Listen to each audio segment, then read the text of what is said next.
Welcome to Asian Book Club, where we highlight Asian and Asian American authors. We are your hosts, Jamae and Sabangan. and I'm Stephen Park. And today we bring you our fourth and final read of I'm Laughing Because I'm Crying by Youngmi Mayer. I have continued to be moved by the words that she's been using. I have noticed that as I'm reading this book, there are things culturally, like I mentioned, I think it was last episode or two episodes ago, where I'm just finding out so much more of that Korean side of me. And one of it is Taemong. I've known about this. It's something that's very, very common within Korean culture. There's the mythicisms behind pregnancy that is spread across, I think, a lot of different Asian cultures. And yeah, Taemong is one of the ones that is, I think, a little bit more specific to Korean culture. Mm-hmm. So, because I was curious, I called my mom one day, and as we were talking, I asked her what my Taemong was. I was awaiting some fancy explanation. I was hoping for something that was so elaborate, kind of the way that Youngmi describes her child's Taemong. Mm-hmm. And so I figure out mine, and I'm just gonna like let you know it's not that exciting, and I'll say what it is. But the counter to it is I then ask what my brother's is, and then she goes into this full description that's so beautiful. So the description of my brother's is she sees a dragon that's in a field and it's doing circles and it's not really going anywhere and it's not meant to go anywhere and it's this massive thing that she sees. And firstly, I was born on the year of the dragon. Mm-hmm. My name is Dragon. So I was like, are you sure that was him and not me? And she was like, yes, that was him. So the answer that she gave for my Tamong was she was given a golden ring. So I needed more clarification. So I said, was there someone that gave this to you? Were you in some kind of place? What things were surrounding this gifting of this golden ring? And she said it was nothing. Like, it was just there. It was a golden ring. And that was it. Oh. And she just said it appeared. That's all it was. And I was like, man, that's so anticlimactic. I was hoping for something that was so beautifully descriptive. For sure. And it was just like a golden ring. And I don't even know what it symbolizes. I don't know if it means I'm supposed to go find seven friends and go on a journey through the mountains together. Like, what does a golden ring mean? And she didn't really say anything about it. But that was apparently how my mother knew that she was pregnant with me. Hmm. I don't think this is a part of Filipino culture, right? No, Filipino culture does have a lot of superstitions surrounding pregnancy, and my mom did mention all those superstitions that stopped her from doing certain things, but Temong is not one of it. Is there one with an egg? Because I know in Korea there's something with an egg of if you rub it on the stomach and then you crack it or something. I honestly forgot most of it, but I know there's something with an egg, No, not eggs. right? I don't know where this stuff comes from. I think it's fascinating that each culture does have its own things. I also feel like I remember something for twins, but I'm not really sure. Hmm. But speaking of twins, before we get into the rest of our final read, we'll go into our recommendation for the week. Our recommendation for the week is J.S. Lee. J.S. Lee is Korean-Australian twin sisters Janice and Sonia, an acoustic duo who stumbled upon YouTube in 2008 and have been building their music career since then. J.S. Lee is one of those special artists that I stumbled across through YouTube, and they are one of my favorite easy listening artists. When they sing, I don't know what it is about their voices, but when they sing, I feel like there are multiple people singing at once when they're harmonizing. You just have to experience them yourself. That's because there are multiple people singing. There are I'm two. I mean there are two, but it feels like a choir. Yeah, no, I'm just kidding. I think they have this haunting kind of beauty to their singing voices. Mhm. And they've also set up blogs and stuff where it's really fun and exciting to follow them. And they also kind of have their journey as they go through motherhood and Yeah. as they're getting more famous, their journey into figuring out stardom, I guess. Absolutely. You can learn more about J.S. Lee's work through their YouTube at J.S. Lee. That's JAYESSLEE. And you can find them on Instagram at JS Lee Official. Yep, and that's going to be our recommendation for the week. Okay, so our fourth and final read of I'm Laughing Because I'm Crying by Youngmi Mayer.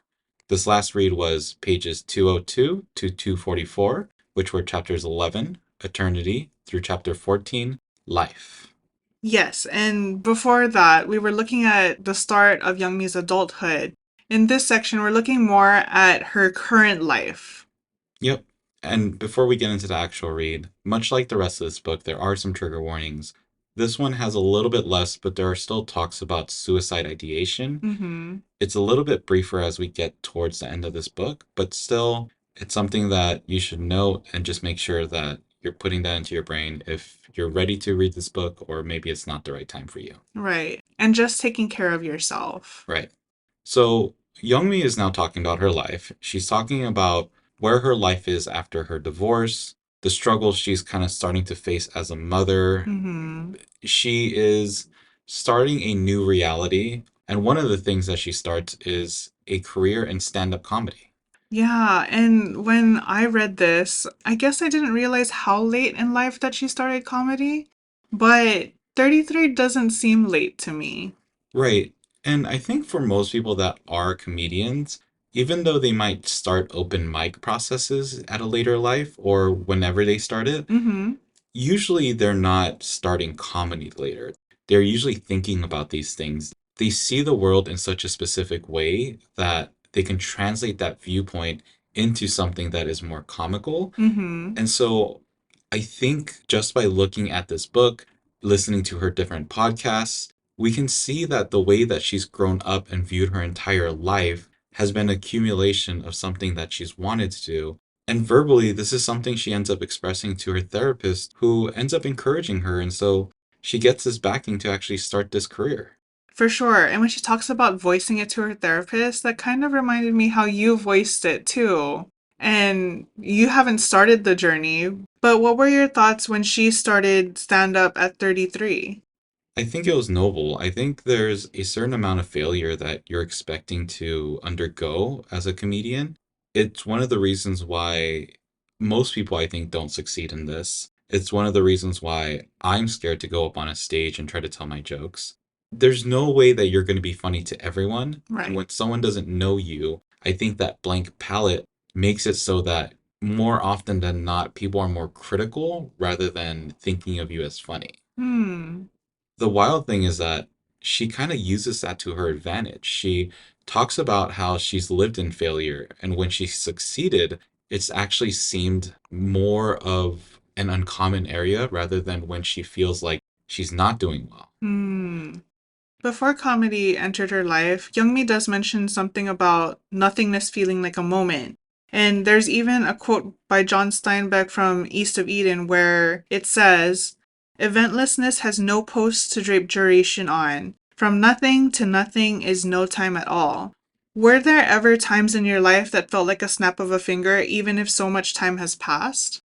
I mean, I feel like this quote was so expansive. For me, it wasn't just a moment or an instance, but this seemed to encompass a much larger image or a much larger picture within my life. Hmm. And I actually brought this up with someone that I was working with, where she was talking about how she wanted to go to all these places. She wanted to travel. She Mhm. wanted to go to New York and to Florida and to all these different vacations that we build up and we store in the back of our closet until we're finally ready to pull it out. Mhm. And all I could think about was this quote, because when we live our life on a day to day, when we live it by going to work, by doing the same mundane activities over and over again, I feel like that's the lack of posts. That's the Mhm. lack of pillars that creates this emptiness and nothingness that nothing can drape on. Mhm. So when I was reading this, that's what I thought of was the idea to seize life. It's that whole thing of like c'est la vie. Like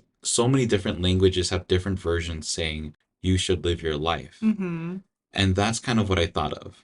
In terms of a very specific instance, I feel like the lockdowns were absolutely that instance. Definitely. That's exactly what came to mind when she was talking about nothingness, which makes me feel really sad that I didn't journal more or I didn't write more during this time because if I journaled more, then I probably would have been able to break up different moments. But instead, when I look back, I don't think of anything specific. I think of board games, watching TV, and eating dinner, but nothing really stands out among that. Right. And I feel like that is a trap that we can easily get ourselves into, even if the world isn't under a lockdown. Mm-hmm. Because since that time, we have now passed 4 years, and only half of that was lockdown. But even within then, I have trouble remembering all the details of what has really occurred within that timeline. And one of my best friends has given birth to a child, and she's grown within there. My nephew is now turning into like a middle schooler. Like so much is happening. And I think that's where we need to put a stake in the ground and say, hey, do you remember that time we went to that birthday party and we had all these events and everyone enjoyed it? Or do you remember that time we saw our family and had a big get together and gathering? I feel like what Youngmi was saying may have been a little bit different than my mind has interpreted this. Mm-hmm. But overall, the arching theme seems to be you got to live your life and start putting events in there so that it's not just this film that just keeps going and going and going. Absolutely. And with Youngmi's life, one of the big things that puts some points into her timeline is that she has this child. She's beginning to raise him, but her viewpoint on parenting and what that role requires is one that I've never heard of. She has a different spotlight to how she feels her child has changed her life. For sure. She mentions how parenting is just realizing you knew what you needed to do all along and having these feelings that you've had from the beginning of time. Right. And one of which is this feeling of fear, this feeling of not knowing what to do next.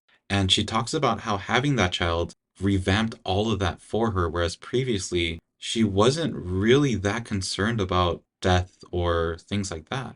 Right. She also mentions that she wasn't even sure that she wanted a child, but she also was very neutral about having a child. Yeah. And that kind of made me rethink about our decision to stay childless. Mm. Because she also puts in the fact that she has this sentiment that surviving the death of a family member, specifically a mother, is knowing children are alive. And not to say that we don't have anything to live for, because we have our families, we have each other, we have ourselves. But the love that she expresses having a child and doing it well kind of made me rethink like, is having a child a good idea? I think the thing that I got from that is that she found so much value within having her child that she was able to surpass the other fears and the other things that threaten her happiness. Hmm. For me, there's a part where she talks about that same thing that you're talking about, where it's this mystical love, a love that you won't know. But she also writes about the same thing that I always think of when I think about children and if I were to have a child. And that this love that you feel for this child, this unknowable, this mystical, magical type of love that is just so beyond any type that you will ever proceed until having that child also comes with a danger.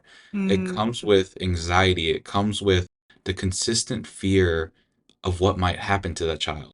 Right. And what she mentions is the only thing that's in her mind is baby live. Right, exactly. And with the amount of fears, the amount of dangers, the amount of things happening in this world, knowing that this earth is slowly decaying, Mm-hmm. that we as the people and specifically people that are knowingly damaging and destroying this world like Minamata Bay, it's hard to fathom that I would want to bring a child into this. Mm-hmm. I don't know. There was never a point within this read that that had changed my mind. I do fear the death of my mother. I fear the death of most people that I love. But I think I've finally gotten to a point where I've created an understanding that people are living their lives as a journey. Everyone has a journey. We don't know when it ends, we don't know when it starts, even, but that journey is going to take you to where it needs to take you. It's going to have you meet the people that you need to meet. And Mm-hmm. at some point, that journey is going to end. All we can do is be supportive, love while they're still here, care for people while they're still here, and really be a shining light that hopefully exudes goodness Mm-hmm. instead of doing bad. And I think For me, if I know that that's what I'm consistently going to be trying to succeed at, I don't think I fear the death of my mother. Mm, I will mourn the loss of her when she does pass, but I think we've formed the relationship that we have, and I am continually going to try to chase creating more and more bonds with her so that her memory is forever attached to me until the day that I pass. totally. That totally makes sense. And I have the same sentiment about my mother, knowing that when she does pass, I will definitely have grief, but I am reminded that I don't need some anchor to keep me afloat, if that makes sense. Mhm. This book has brought out a lot more thinking than I thought it would. Mm, I remember when we were first going into this book as a preview, I thought it would be all laughs and all jokes. fair. There was comedy within this, there was humor. There was a point where she mentions the Japanese occupation for like the fourth or fifth time within this read, Mm-hmm. and she puts in parentheses that she apologizes for continuing to bring this up. Right. And like moments like that physically made me laugh. Mm-hmm. It brought levity. Right. But this book was so much deeper than I thought it would be. There was so much thought and so much life experience that went into these pages.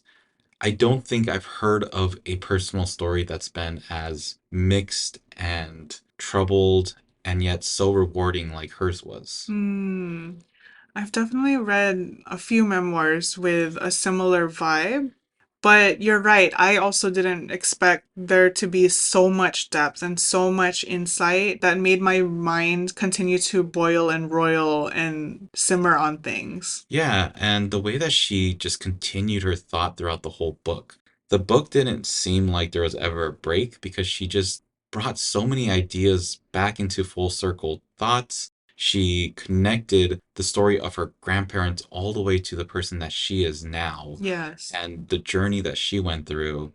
It was just very well written and very well thought out. Yes, absolutely. So, knowing that, would you recommend this book? I would 100% recommend this book. I wouldn't recommend it to anyone that wouldn't be able to deal with these trigger warnings. For sure. It is very sensitive topics that are brought up. Once again, it's brought up in a much lighter way, Mm-hmm. but it's still a lot of deep thought, and there are traumas in here. There is ancestral hurt within the story that Young Mi tells. Yes. I think anyone that likes a good memoir, that likes a little bit of learning, if someone is Korean American or Korean German or someone that's somewhat detached to their Korean roots a little bit, I think this brings you back into the culture just a tad by the way that she describes Korea. Absolutely. And even if you're not Korean, I would also recommend this book. If you feel that you've been detached from your particular ancestry, this book will make you want to learn more about where you came from and who you are. Yeah. So that was I'm Laughing Because I'm Crying by Young Mi Mayer. This book is expected to be published in November 2024, so make sure you grab your copy. I know there's going to be some availability through Youngmi's website as well. Yes, and when it comes out, it'll be available in hardcover, ebook, and audiobook. And again, we want to thank Youngmi and her publicity team for gifting us an advanced reader copy. Yeah, and I did not know that this would actually come out in audiobook, and I hope that Youngmi is the reader. She is! I think that we're probably going to have to listen to this again then. Absolutely. We won't do it for this podcast, but we're personally probably going to have to go through the story all over again. Mm-hmm. So, because that's the end of this book, we are going to say hello to our next book. It can also be goodbye, depending on how you see the word. Mm-hmm. But the hints for our next book are going to be Hint number one, the book covers topics of immigration, mental health, and identity. Hint number two, the story spans the Pacific Ocean between Vietnam and Hawaii. And hint number three, the story is told from two points of view, from the mother and from the daughter. yeah. And so our next book is going to be Aloha Vietnam by Dr. Elizabeth Nguyen. And thanks to Dr. Nguyen and her publicity team for gifting us a paperback copy. Yeah. So let's find out more of this book by looking at the back of it. In the back of the book, it says, An Nguyen is 17 years old and a senior in high school working on a watercolor art series when she experiences her first manic episode. She is diagnosed with bipolar disorder, put on medications, and she and her Vietnamese American family are suddenly thrown into the world of mental health treatment and recovery. An's mother, Xuan, grapples with understanding her daughter's struggles while also trying to make sense of her own loss and grief of leaving behind her family and motherland of Vietnam to raise her children in America. The family finds refuge across the Pacific Ocean on the warm shores of Honolulu, Hawaii. An navigates between growing up in a refugee family in a new land and culture and dealing with the inner battles of her own mind. She finds solace in her love for the ocean and her art. This is the story of finding one's identity and place of belonging in a shifting landscape of tradition, heritage, and culture, and the healing power of art, water, and love. Yeah, and a little bit more about Dr. Elizabeth Nguyen. She's a Vietnamese American writer born and raised in Honolulu, Hawaii. She received her MD from Northwestern University and her psychiatry residency and child psychiatry fellowship training at UC Davis. She dedicates her work to healing ancestral lineages and restoring the human relationship to the natural world. I'm excited for this book because it sounds very similar to my parents' journey leaving their homeland and trying to find where they belong. So I'm definitely looking forward to this story. Yeah, and I think this is our first story about the Vietnamese culture, I believe, and definitely our first story about Hawaii, Mm-hmm. which Hawaii, especially after the Lahaina fires and Right. everything, is under a lot of duress and a lot of trauma. Mm-hmm. So I'm very excited to read this book. I know it's not going to talk about that aspect, but hopefully this gives more awareness to the people of Hawaii and like the understanding of people building community there and who the people are that live there and should inhabit those places Mm-hmm. instead of the people coming in now and colonizing it. For sure. So we'll be starting this read to find out more about it, and our first read will be pages 11 through 80, starting with Tidelands and the prologue, and then chapter 1, Xuan, 1992, through chapter 14, Xuan, 1992. Yeah. And so we're excited to read this. We are breaking this book down into three reads, and we'll get back to you next week with what we find out. Mm-hmm. But if you are excited to read I'm Laughing Because I'm Crying, if you have any questions on where to find this book or want to ask us just about anything, how can people reach out to us? Y'all can reach out to us through email at asianbookclubpod@gmail.com or on Instagram at asianbookclubpod. We also have our website, which is asianbookclubpod.com, that has our bookshop where we have books that we've read in the past, books that we recommend, and books that we plan to read in the future. And a great way to support us is to rate, review, and subscribe to the podcast. Otherwise, make sure to be happy, be healthy, and read a book. Ingat! Bye. Bye!